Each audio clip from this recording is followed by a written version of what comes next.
नावाची नदी आहे. कोणती? वैतरणी. ती नदी कशाने भरलेली आहे? पाण्याने भरलेली आहे का ती? नाही, पाण्याने ती भरलेली नाही. ती मळ मूत्र अशा घाण अवस्थेमध्ये जे काही असेल घाण अवस्थेमध्ये ती काय वैतरणी नावाची नदी भरलेली आहे. आणि वैतरणी नावाची जी नदी आहे ती पार करत असताना त्या ठिकाणी कोण आहे? तर एक गाय आहे, म्हणजे कामधेनू माता त्या ठिकाणी आहे. आणि कामधेनू नावाची ती गाय काय करते? जो व्यक्ती गेलेला आहे त्याने जर त्याच्या जीवनामध्ये चांगलं कर्म केलेलं असेल तर ती कामधेनू नावाची गाय गोदान केलेलं असेल, अन्नदान केलेलं असेल, जे जे दान त्याने त्याच्या जीवनामध्ये केलेलं आहे, मग ती कामधेनू नावाची गाय वैतरणी नदी जी आहे ती काय करते? पार करण्यासाठी मदत करते. पण पार करत असताना पहिले तरी त्याला पोहोच केल्यानंतर पुन्हा यमपुरीपर्यंत जाण्यासाठी त्या व्यक्तीला किती दिवस लागतात?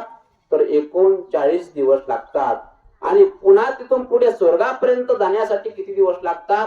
तर 61 दिवस लागतात. 39 आणि 61 मिळून 100 आणि हे बाकीचे राहिले 265 म्हणजे 365 दिवस जेव्हा पूर्ण होतात, कितव्या दिवशी? तर पुण्य स्मरणाच्या दिवशी 365 दिवस पूर्ण झाल्यानंतर मग त्याचा निकाल लागतो. आणि निकाल लावण्यासाठी कोण आहे तेथे? तर एक चित्रगुप्त नावाचा वकील आहे. ज्या प्रकारे मृत्यू लोकांमध्ये कोर्ट न्यायाधीश आहेत, वकील आहेत, आपली जी कामाची काही फाईल असेल, भांडण असेल, कुठलाही जमिनीचा वाद असेल, कुठलीही किंवा घराची जागेचा वाद असेल, कुठलाही वाद असेल, तर तो वाद आपण मिटवण्यासाठी, त्याचा निकाल लागण्यासाठी आपण कोणाकडे जातो? तर वकिलाकडे जातो. आणि मग वकील आपला काय करतो? चांगल्या बाजूने किंवा कोणत्याही जी बाजू आहे त्या बाजूने त्यांना जसं मानता येईल त्या प्रकारे तो काय करतात? निकाल लावून देतात. त्याच प्रकारे तो चित्रगुप्त नावाचा वकील आहे तो काय करतो? तर पुण्य स्मरणाच्या दिवशी, वर्ष श्राद्धाच्या दिवशी बरोबर किती वाजता निकाल लावतात? तर 12 वाजता निकाल लावतात. आणि आपली फाईल त्यांच्याकडे पोहोच होते. आणि पोहोच झाल्यानंतर तो चित्रगुप्त नावाचा जो वकील आहे तो काय करतात? आपली फाईल तपासतात. मग ह्या व्यक्तीने याच्या जीवनामध्ये काय काय केलेलं आहे? कोणाचे पैसे बुडवलेले आहेत? कोणासमोर कोणाला मारलेला आहे? कोणासोबत भांडण केलेलं आहे? जे जे काही असेल ते काय करतात? त्या ठिकाणी त्याचा सर्व त्या ठिकाणी हिशोब कोणाकडे असतो? त्या व्यक्तीचा आपला हिशोब वकिलाकडे, म्हणजे चित्रगुप्त नावाचा जो वकील आहे त्याच्याकडे असतो. मग त्याच्यावरून ते काय करतात? पास नापास त्यावरून ठरवत असतात. याने याच्या जीवनामध्ये काय काय केलेलं आहे? पुण्य असेल, पाप असेल, जे जे कर्म आहे, आपल्याला वाटतं आपण काहीही कुणाला कळत नाही, पण आपण जे जे करतोय आपल्या जीवनामध्ये त्याचा हिशोब सर्व त्या ठिकाणी चित्रगुप्तापाशी त्याचा हिशोब आहे. ज्याप्रमाणे शाळेमध्ये मुलं शिकत असतात आणि शाळेमध्ये मुलं शिकत असताना 10वीचा पेपर देतात किंवा 12वीचा पेपर देतात. आणि पेपर दिल्यानंतर त्या मुलाने जेवढा पेपर देण्यासाठी अभ्यास केलेला आहे, त्याच्या जीवनामध्ये अभ्यास केला आणि अभ्यास करून त्याने काय केले? तर पेपर दिला. आणि पेपर दिल्यानंतर त्याचं पास नापास कोण ठरवणार आहे? त्या ठिकाणी शिक्षण अधिकारी ठरवणारे आहेत.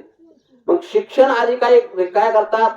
याने कसा पेपर लिहिलाय, चांगला लिहिलाय का वाईट लिहिलाय, याचं किती बरोबर आहे, यामध्ये याचं किती चूक आहे, तर शिक्षण अधिकारी त्यावरून त्याचं मार्कशीट त्या ठिकाणी बनवत असतात आणि त्याचं पास नापास त्या ठिकाणी ठरवत असतात.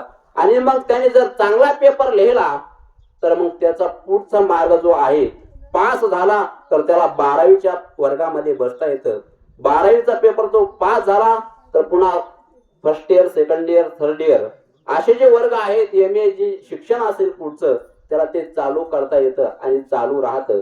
जर नापास झाला पुन्हा तो आहेच त्या ठिकाणी, त्यामध्ये काहीही बदल नाही.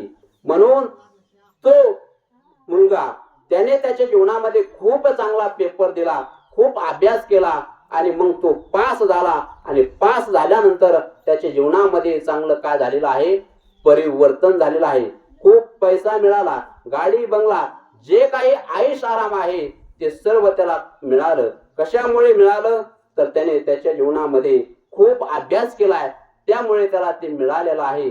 त्याच प्रकारे आपण आपलं जीवन जगत असताना आपण जर चांगला पेपर लिहिला, पेपर म्हणजे चांगलं कार्य केलं आपल्या जीवनामध्ये, वाईट कुणाचं नाही केलं, सर्वांना चांगलं प्रेमाने बोललो, प्रत्येक ठिकाणी अन्नदान दिलेलं आहे, आपल्याला जे जे चांगलं करता येईल ते आपण आपल्या जीवनामध्ये चांगलं केलेलं आहे. मग आपला पेपर चित्रगुप्त नावाचा वकील काय करतात, चांगलं जर असेल तर पास करतात, आणि पास केल्यानंतर पुढचं जे मार्गक्रमण आहे ते काय होत आहे, तर चांगलं होत आहे.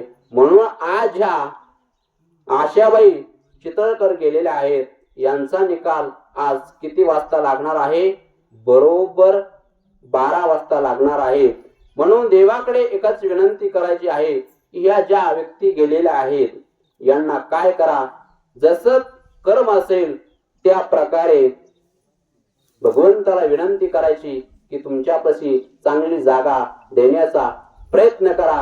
हेच या ठिकाणी जे जनसमुदाय तुम्ही सर्वजण आज या ठिकाणी कार्यक्रमासाठी उपस्थित आहात, आपण सर्वांच्या वतीने त्यांना एकदा काय करूया, भावपूर्ण श्रद्धांजली अर्पण करूया. आणि आपण शब्दाच्या सुमनाने, शब्दाच्या रूपाने आपण त्यांना भावपूर्ण श्रद्धांजली अर्पण केलेली आहे. म्हणून